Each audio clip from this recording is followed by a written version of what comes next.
Бауыржан енді ол ауылдың сәлемдемесін ала алмайды. Ол енді туған жердің төсінде көп бартатпайды.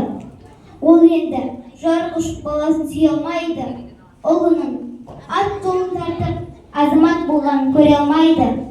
Бауыржан кешегі ханды шаймаста мерт болды. Ол қарауластарын құтқарды. Ол ерлікпен қаза тапты. Ел үшін құрбан болғандарым үшін, мәңгілік от болып жанғандарым үшін бір минут еске алып үнсіз тұрайық.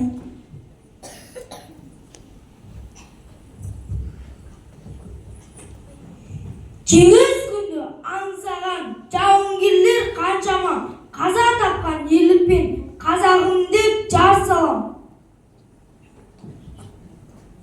Оқ бораған күн түні жатты жерден от қарып, алға қарай ұмтылды батыр қазақ оқталып.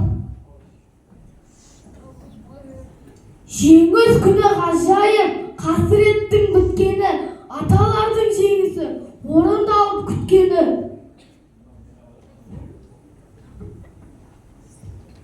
Кестені ойылап тігетін саусақтарым күннің күнінде мылтықтың шүріппесін басады деп кім ойлаған?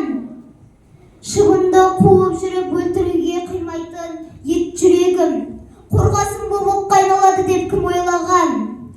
Қолым менің қанға малынды, бірақ мен адам өлтірген жоқпын. Адам кейпін жабылған хайуанды көздедім. Фашизмге оқ аттым.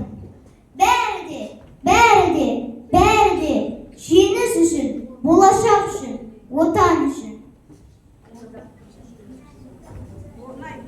Құтты болсын бұл жеңіс, бейбіт күнге тәбірге тарих болу бұл күні қазағыма демберге біз бақытты баламыз.